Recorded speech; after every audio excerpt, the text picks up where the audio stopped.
Welcome to Valor and Violence. September 12, 1697. The sun rises over a river in northern Serbia, and something is wrong. The smell arrives first. Gunpowder, yes. Wet earth, burned wood, the metallic tang of blood. But there's something else underneath. Something heavier. The kind of smell that makes Imperial soldiers stop walking and cover their mouths. The kind that tells you death came in quantities too large to count. The Tisa River moves slowly here. Wide, shallow in most places, muddy brown under the morning light.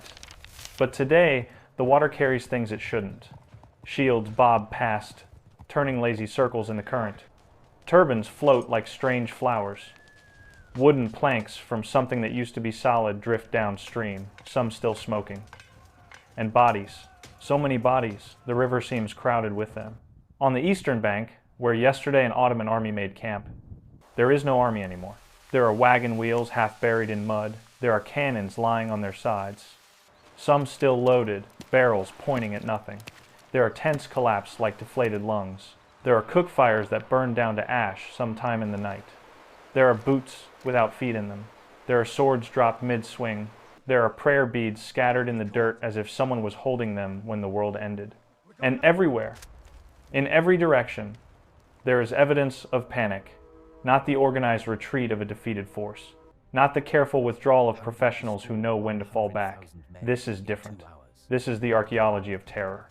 Supply wagons abandoned with their contents spilled across the ground. Gold coins glinting in the mud, silk banners trampled into the riverbank, medical supplies, writing instruments, maps, personal letters, all of it left behind by people who had seconds to decide what mattered most. Their lives. That's what mattered. And for tens of thousands of them, even that wasn't enough. Prince Eugene of Savoy rides through the wreckage slowly. His cavalry moves carefully behind him, spread out, weapons ready. But there's no one left to fight. The Imperial army won this battle so completely that the word victory feels insufficient. This wasn't a victory. This was an evaporation. An entire Ottoman army, 100,000 men strong by most estimates, was here yesterday afternoon. Engineers, cavalry, the elite Janissary Corps, Crimean Tatars, Anatolian infantry, wagon trains that stretched for miles, artillery pieces pulled by teams of oxen, camp followers, blacksmiths, musicians, physicians, all the machinery of empire, all the weight of Ottoman ambition, compressed into one enormous force that everyone in Europe feared. And now Eugene's officers are counting bodies and running out of numbers that make sense. Near what used to be the center of camp, they find something that shouldn't exist on a battlefield. The Sultan's personal treasury. Chests of silver coins meant to pay the army through winter, gold plate, jeweled weapons, the imperial seal itself, dropped in haste, half buried in ash. It's the kind of thing commanders guard with their lives. The kind of thing you burn before you let it fall into enemy hands. It's still here, just sitting in the mud. Abandoned. Eugene dismounts and walks to where the bridge used to be. Used to be. That's important, because the bridge was the key to everything. The Ottoman army was crossing the Tisa, moving from east to west, when the imperial forces arrived. Half the army on one bank, half on the other. The bridge connecting them, groaning under the weight of thousands of soldiers, horses, cannons, supply wagons, all of them packed together, all of them trusting the wooden planks beneath their feet. And then the planks weren't there anymore. Eugene can see the pilings still standing in the water. Thick logs driven deep into the riverbed, engineered to hold the weight of an empire. But the deck is gone. Shattered. Some pieces float downstream. Others lie in the shallows, covered in boot prints, where men tried to climb them even as they sank. The water here is shallow, maybe chest deep for a standing man. But that doesn't matter when you're wearing armor, when you're carrying a musket, when you're part of a crowd so dense that falling means drowning because there's no space to stand back up. When panic turns a river into quicksand, Austrian infantry stand along the western bank now, staring at what the dawn revealed. Some of them fought here last night, some arrived this morning, but all of them are seeing the same thing, evidence of something that shouldn't be possible. How do you destroy 100,000 men in 2 hours? That's the question historians will ask for the next 3 centuries. The question military academies will study. The question that turns Zenta from a battle into a mystery. Because the numbers don't work. The Ottoman Empire fielded the largest army it assembled in decades. They had veteran commanders. They had artillery superiority. They had the Sultan himself present, a sign this was no ordinary campaign. They had been marching for months, unstoppable, confident, watched by all of Europe with a fear that tasted like 1683 when Ottoman forces nearly took Vienna. And then, in the time it takes to eat dinner, they were gone. Eugene's second-in-command approaches with a report. The Grand Vizier is dead, found near the collapsed bridge, surrounded by his personal guard. All of them killed in the final push. The Sultan escaped across the river, but lost everything. His army, his treasury, his generals, his reputation. Eugene nods slowly. He doesn't smile. Men who understand war rarely smile after battles like this. Because even when you win, even when the victory is total, even when historians will write that you changed the course of European history with a single evening's work, you still have to stand in the morning light and count the cost. The Tisa keeps flowing. It always does. Rivers don't care about empires. They don't pause for catastrophe. They just carry everything downstream, indifferent, patient, eternal. But this river now carries a question that won't wash away. How did Prince Eugene know?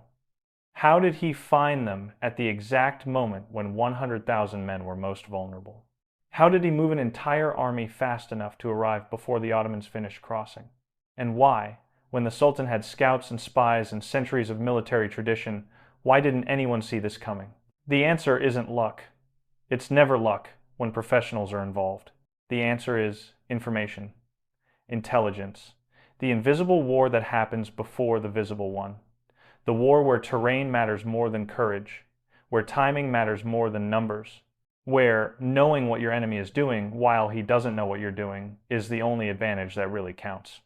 And Prince Eugene of Savoy, the quiet commander Europe underestimated for years, just taught the Ottoman Empire what happens when you lose the information war. The bodies in the Tisa will float downstream for days. The treasure will be carted back to Vienna in triumph. The bridge will never be rebuilt. But the lesson? That stays forever. 3 months before the Tisa runs red, the real battle begins. Not with swords, with eyes. Prince Eugene of Savoy sits in a command tent somewhere in southern Hungary, studying maps that tell him almost nothing useful. The official charts show rivers, towns, fortresses. They show borders that shift every season. They show the kind of information cartographers love and soldiers die from trusting. What the maps don't show is where the Ottoman army actually is, where it's going, how fast it's moving, whether the Sultan plans to strike north toward Vienna or west toward Croatia or somewhere else entirely that will catch everyone by surprise. Eugene needs to know these things, needs them the way a man buried alive needs air, because the imperial army he commands is smaller, poorer, stretched thin across hundreds of miles of contested territory. The Habsburgs are fighting France in the west, managing a fractured coalition, dealing with a treasury that empties faster than it fills. There's no margin for error, no reserves, no second chances. If Eugene guesses wrong about where the Ottomans are heading, Hungary falls. If he moves too slow, the Sultan breaks through. If he moves too fast and finds nothing, his supply lines collapse and the army starves in hostile territory. So he doesn't guess. He builds a network. Serbian irregulars who know every goat path through the Balkans, Hungarian refugees who fled Ottoman territory but still have family there, Croatian scouts who can ride 100 miles in 2 days and remember everything they see, merchants who trade across the frontier and hear things in taverns, priests who pass through villages and notice which way the dust clouds are moving. Eugene pays them. Not much, because there isn't much to pay with, but he pays consistently. And he listens. Every report, every rumor, every piece of information that might be nothing or might be everything. The Ottoman system works differently. Their scouts are professional, well-trained, part of a military tradition that conquered half the known world. Sipahi cavalry can cover vast distances. Tatar horsemen move like ghosts through territory they've raided for generations. The Janissaries have engineers who assess terrain, calculate river depths, plan crossings months in advance. On paper, it's not even close. The Ottomans should win the intelligence war by sheer weight of experience and resources. But paper lies, because the Ottoman scouts are looking for armies, for fortifications, for threats that look like threats. They're professionals, scanning for professional problems. Eugene's network is looking for everything else. The mundane details professionals ignore. How deep is the Tisa in late summer? Where do local shepherds cross when the bridges are gone? Which roads turn to mud after rain? How long does it take to move 100,000 men through specific mountain passes? And most important, when an army that large moves, what does it leave behind? By August, Eugene knows the Sultan is coming north. Everyone knows that. The question is when and where. His scouts bring him pieces of the puzzle. Ottoman supply depots being built near the Danube, timber being cut for bridge construction, requests for local guides who know the river crossings, patterns of movement that suggest a timeline. Eugene puts it together like a prosecutor building a case.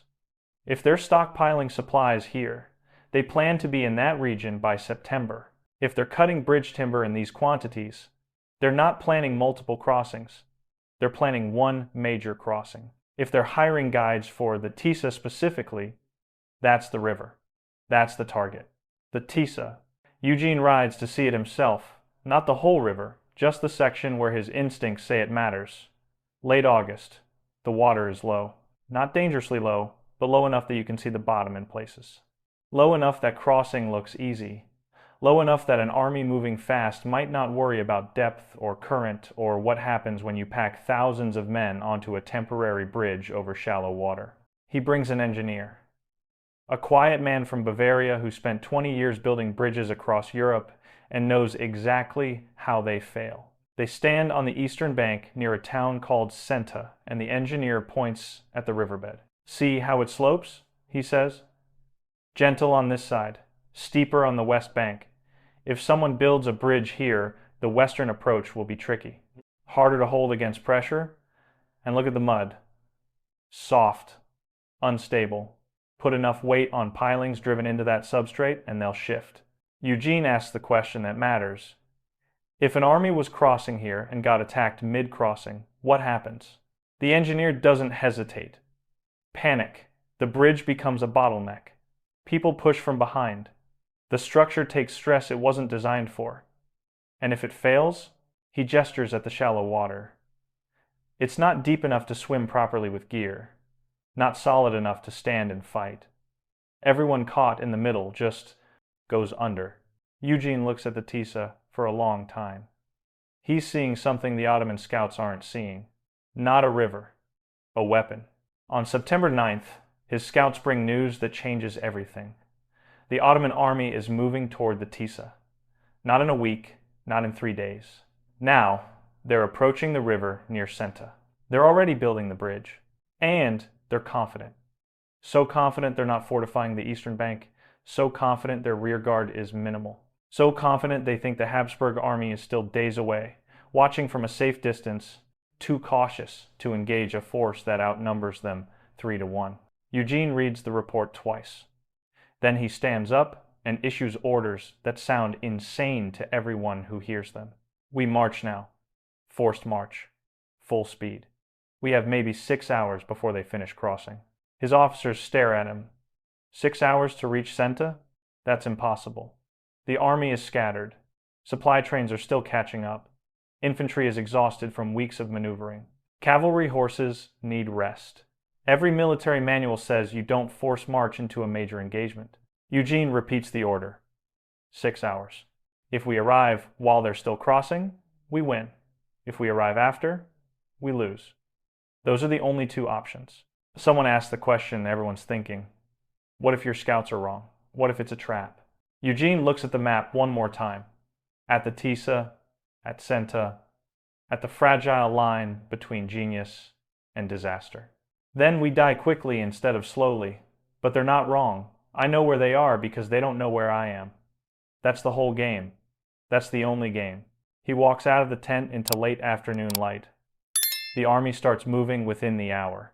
30,000 men, infantry, cavalry, artillery, engineers, supplies. Everything that can march, marches.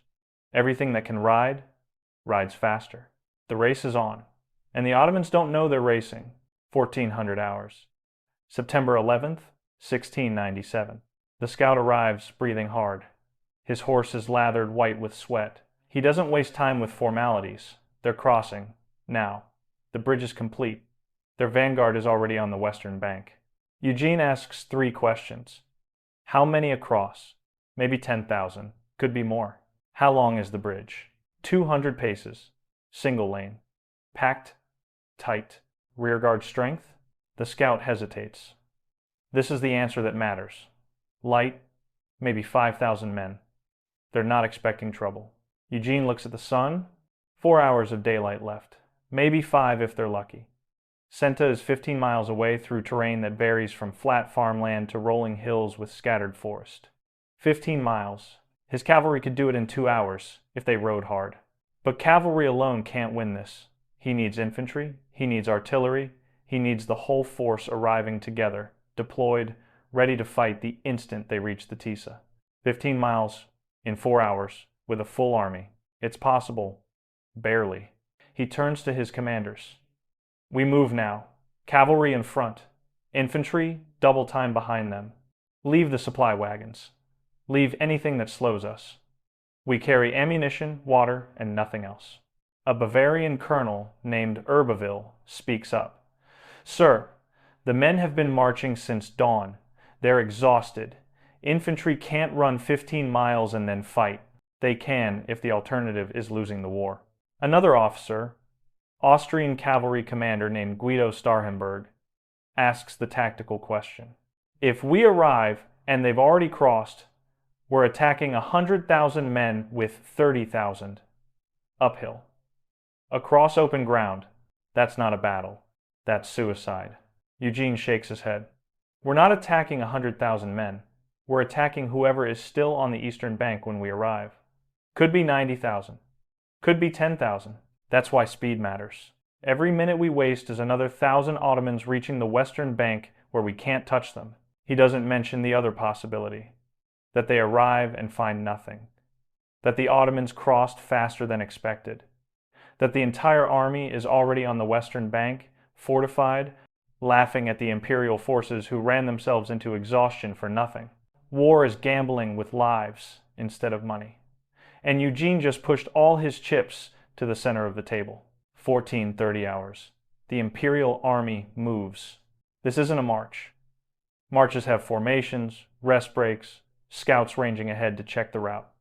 This is controlled chaos. Infantry strips down to essentials. Packs dropped. Extra equipment abandoned. Water skins and ammunition pouches are all they carry. Cavalry rides ahead in loose columns. Fast, but not so fast, they exhaust the horses before reaching the battlefield. Eugene rides with the vanguard. His staff officers try to keep up. Behind them, 30,000 men are running through Hungarian countryside in the hottest part of an early autumn afternoon. Dust rises in clouds that must be visible for miles. Anyone watching would know an army is moving fast. Too fast. Something urgent is happening. But there's no one to see. The land between here and Zenta is mostly empty. Villages evacuated months ago. Fields unplanted. Roads overgrown. This is contested territory where civilians learned years ago that survival means being somewhere else when armies arrive. 1,500 hours. 10 miles covered. Soldiers are starting to fall behind. Not many, not yet, but the line is stretching. The strongest infantry keeps pace. The rest falls back in clusters, still moving, still trying, but losing ground. Eugene can't wait for them. Can't slow down. Every minute matters now. His cavalry commander rides up beside him. Scouts ahead report smoke. Campfires. Lots of them. Eugene feels something in his chest tighten. How far? 3 miles. Maybe less. The bridge? Still standing, still packed. They're still crossing. There it is. The moment every commander dreams of and dreads. The moment when theory becomes reality and you find out if your gamble pays or if you just killed everyone who trusted you. Eugene gives the order cavalry commanders train their entire lives to execute. Deploy for attack. Infantry to follow as they arrive. Artillery sets up on the high ground east of their camp. We hit them in 30 minutes, whether we're ready or not. 1600 hours. The Imperial cavalry reaches the ridge overlooking Zenta. Below them, spread across the eastern bank of the Tisa, is an Ottoman army camp that looks exactly like what it is. Temporary. Transitional. A place you pass through, not a place you defend. Tents in loose clusters. Wagons parked without defensive positioning. Soldiers moving casually between cook fires. The kind of arrangement you make when you think the enemy is days away and you'll be across the river before sunset. The bridge itself is an engineering marvel and a tactical nightmare, depending on which side you're on. Pontoon-style construction. Wooden planks laid across boats anchored to the riverbed, 200 paces long, wide enough for 2 horses or 10 men on foot to cross side by side, and completely, dangerously, impossibly crowded. Thousands of Ottoman soldiers are on that bridge right now. Infantry, cavalry leading horses by the reins, supply wagons, artillery pieces being rolled across carefully, all of them packed together, all of them trusting the engineering, all of them focused on reaching the western bank, not on defending the eastern one. Eugene counts the numbers in his head.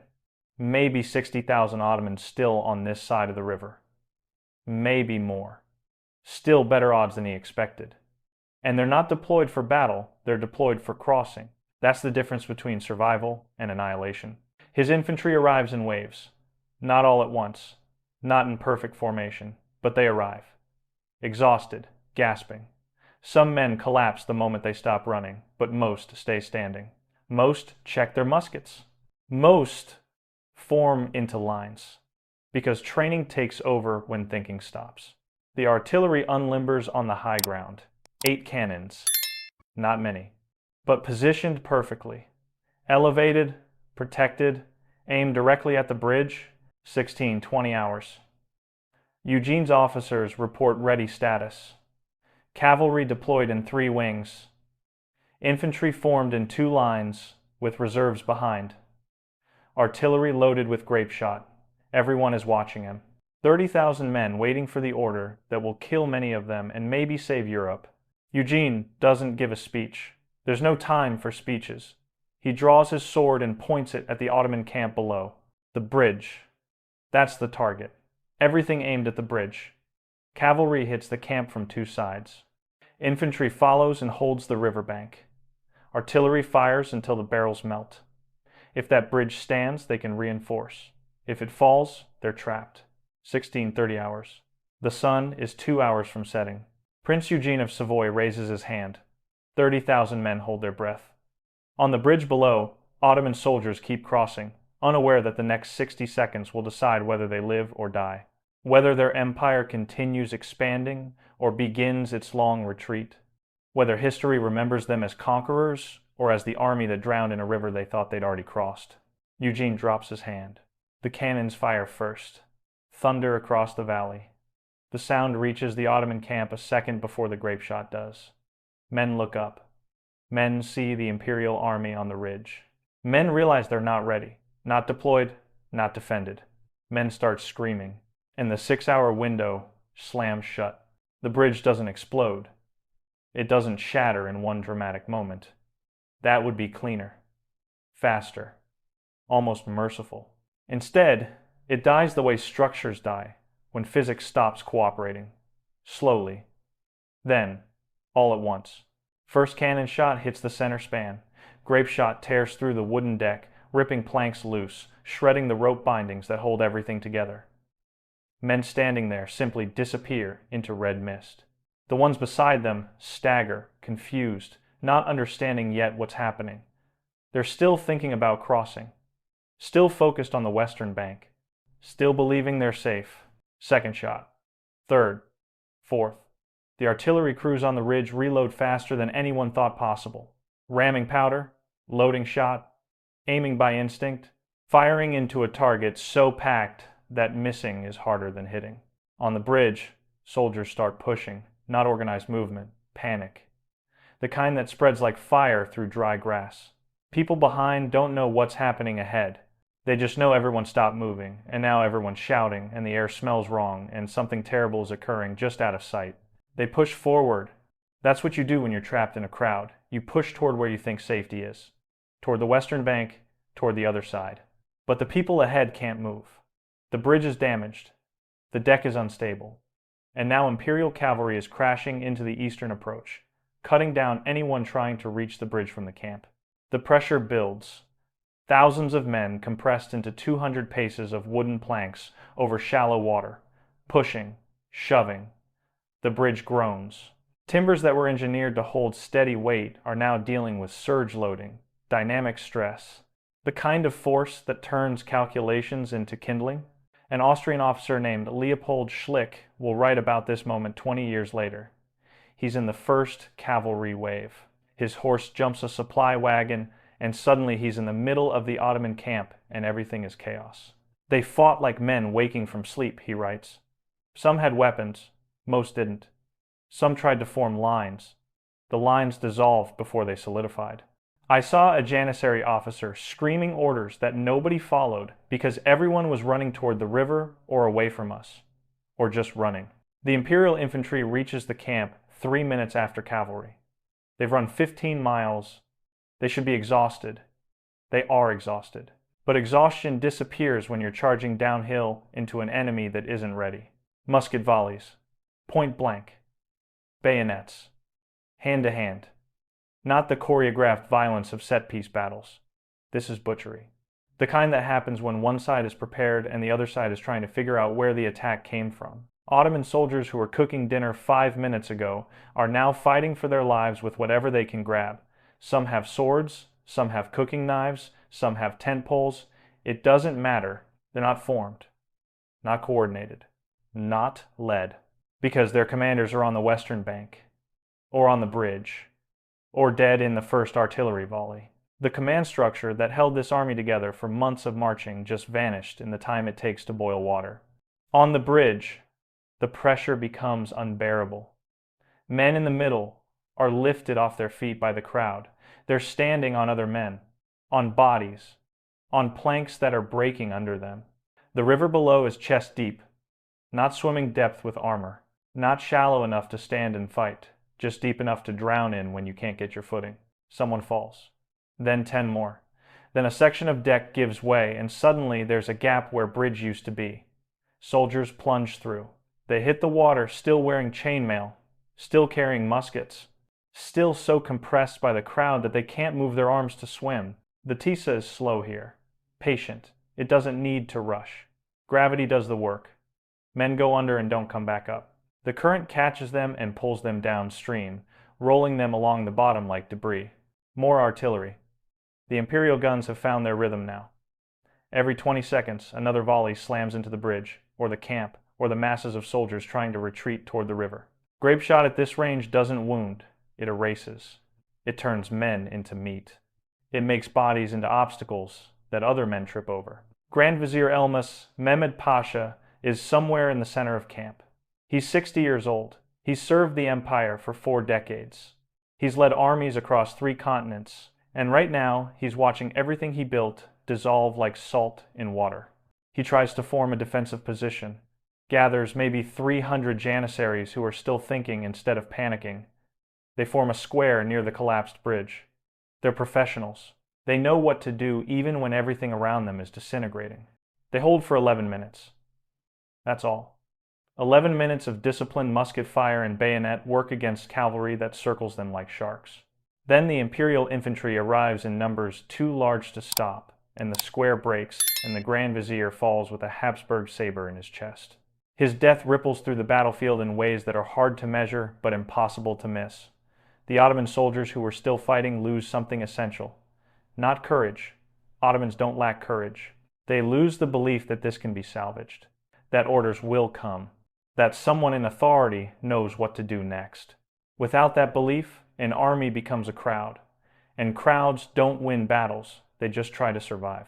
1700 hours. The sun is low. Golden light slants across the Tisa, making the water look almost beautiful, almost peaceful, until you notice what's floating in it. The bridge is gone. Completely. Some sections collapsed. Some sections on fire from artillery strikes. Some sections just disintegrated under the weight and panic and violence. What's left is a scatter of burning wood and rope and the bodies of thousands of men who were crossing something that no longer exists. On the western bank, Sultan Mustafa II watches his army die from across the river. He's safe. His personal guard got him across before the attack started. He's alive. He's watching, and he can't do anything. Can't send orders. Can't reinforce.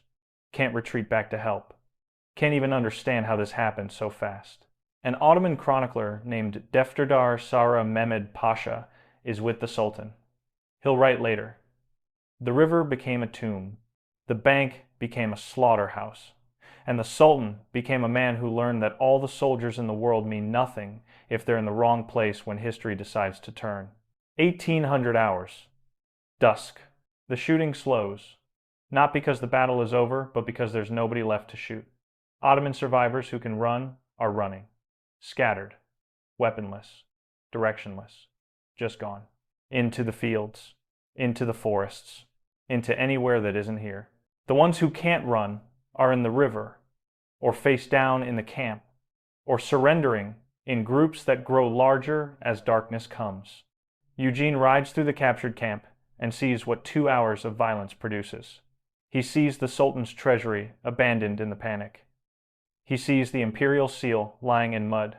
He sees supply wagons that will feed his army for weeks. He sees cannons that were being dragged across the bridge when the world ended. And he sees the river, still flowing, still patient, still carrying bodies downstream like it's done this before and will do it again. 2 hours. That's how long it took. 2 hours to destroy an army that took months to build. Not because the Ottomans were cowards. Not because Eugene's men were supermen. Because information won. Because Eugene knew where they were and they didn't know where he was. Because he arrived at the exact moment when 100,000 men were at their most vulnerable. Because war isn't about who's bravest. It's about who knows more. And today, Prince Eugene knew everything. 3 days after Zenta, an Ottoman officer is found hiding in a burned-out farmhouse 12 miles from the river. He's a scout, mid-level. The kind of professional who's supposed to prevent exactly what just happened. Imperial interrogators don't torture him. They don't need to. He talks because he's trying to understand it himself. Trying to figure out how he missed an entire army moving 15 miles in 4 hours. How 30,000 men appeared on a ridgeline like ghosts. "We knew the Habsburg forces were in the region," he says. "We had reports. But the reports said they were scattered, resting, days away from being able to concentrate. Our cavalry checked the roads. We saw nothing." The interrogator asked the obvious question. You saw nothing because nothing was there, or because you weren't looking in the right places? The scout doesn't answer, because he's realizing the answer, and it's breaking something inside him. They were looking for armies, for formations, for supply trains and artillery columns and all the visible signs of military movement. Eugene gave them none of that. He stripped his force down to essentials, moved fast on secondary roads, left the supply wagons behind, arrived with just men and weapons and the will to use them immediately. The Ottomans were hunting elephants. Eugene sent them wolves. In Vienna, when news of Zenta arrives, the imperial court doesn't believe it at first. The numbers sound wrong. 30,000 defeating 100,000 in 2 hours with minimal casualties? It reads like propaganda, like the kind of exaggeration desperate commanders send when they need to justify failure elsewhere. But the evidence keeps coming. Captured Ottoman standards. The Grand Vizier's body identified by a dozen witnesses. The Sultan's treasury counted coin by coin. And most damning, the flood of Ottoman refugees streaming south, thousands of them, all telling the same story. The bridge. The bridge failed, and everything failed with it. Derek Mackay, writing about Prince Eugene 3 centuries later, calls Zenta the purest example of intelligence warfare in early modern history. Not because Eugene had better spies, not because he had more resources, but because he understood what information actually meant. The Ottomans knew where Eugene was in general terms. Mackay writes, Eugene knew where the Ottomans were in specific terms. That specificity, that precision of knowledge at the critical moment, is what transformed a risky gamble into an inevitable victory. The Treaty of Karlowitz comes 2 years later, 1699. After centuries of Ottoman expansion into Europe, the borders finally stabilize. Then they start moving the other way. Hungary, Transylvania, Slavonia, most of Croatia, all of it transfers to Habsburg control. Not because of Karlowitz, because of Zenta. The treaty just makes official what the Tisa already decided. Sultan Mustafa II never recovers. Politically or psychologically, he reigns another 4 years, but the power drains away steadily. The Janissaries lose confidence, the court loses respect. By 1703, he's deposed in a palace coup that everyone sees coming and nobody prevents. For Eugene, Zenta is the opposite. The moment Europe stops underestimating him, he'll fight for another 30 years, win more battles, become the most feared commander on the continent. But nothing matches Zenta.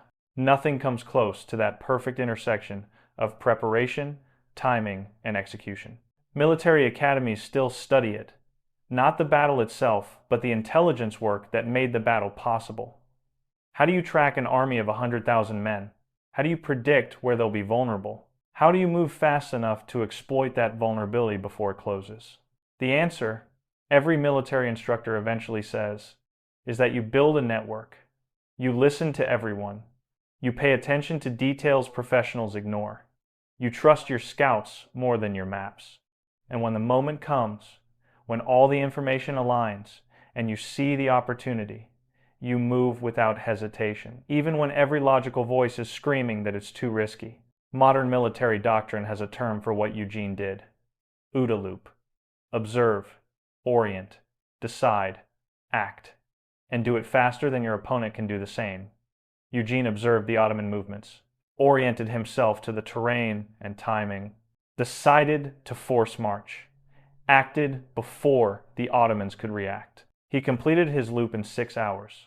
The Ottomans never completed theirs at all. The Tisa still flows past Zenta.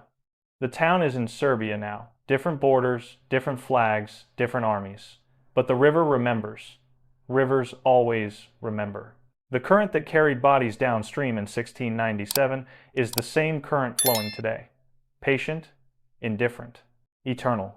And if you know where to look, if you understand what water does to wood and how bridges fail under pressure, you can still see the pilings. Thick logs driven into the riverbed 300 years ago, engineered to hold an empire together. They're still standing, pointless now, leading nowhere. Just markers of the place where information mattered more than courage, where timing mattered more than numbers, where a prince who everyone underestimated taught the world's greatest empire that you can lose a war in 2 hours if you don't know what you need to know when you need to know it. The lesson is still there, still true, still waiting for the next commander who thinks size matters more than knowledge. The Tisa keeps flowing, and history keeps teaching. The question is whether anyone's still listening. 30,000 men destroyed 100,000 in 2 hours. Not because they were stronger, because they knew more. That's the pattern we keep finding. The battles everyone remembers, usually decided by things nobody saw. There's more of these, a lot more, and we're not done investigating. Valor and violence. Next time.